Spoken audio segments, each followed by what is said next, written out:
আসসালামু আলাইকুম, কেমন আছেন সবাই? আশা করি সবাই ভালো আছেন। এখানে কাঁচকলার আলু কাইটা নিছি আর রুই মাছ নিছি 5 পিস।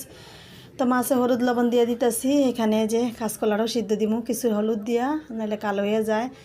তো এখানে কড়াইতে তেলও দিয়া দিছি। এই যে কাঁচকলাতে হলুদ দিয়ে দিলাম। এখন ভাব সিদ্ধ দিব আর কি। দুই একটা বলক এলে পানিটা ফালায় আল্লাহ রান্না করব। তো এখানে হলুদ আর লবণ দিয়ে মাছটা মাইখা নিলাম।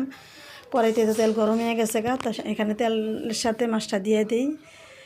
তো মাছটা দিয়ে দিলাম, মাছটা ভাজা হইলে আর কি। এখানে মশলাও কষানো হয়ে গেছে গা, ধনিয়ার গুঁড়া, জিরার গুঁড়া, হলুদ, মরিচ, লবণ সব কিছু একসাথে দিয়ে এই যে ভালোভাবে কষাই নিলাম। কাঁচকলার আলু দিয়ে দিছি, আগে তো বাবদা রাখছিলাম পানি ছিকা। তো এখন এই যে ভালোভাবে কষাইয়া কতক্ষণ লাগলে যেটা ডাইকা দিব, তারপর ভালোভাবে কষানি হইলে সিদ্ধ হইলে পরে জল দিব। তো এখন ডাইকা দিলাম।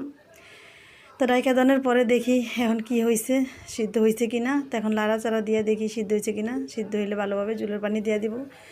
তো এখন সিদ্ধ হয়ে গেছে কলা আলু। তো জল দিয়ে দিলাম, পরিমাণ মতো জল দিয়া, তারপরে মাছটাও দিয়ে দিব।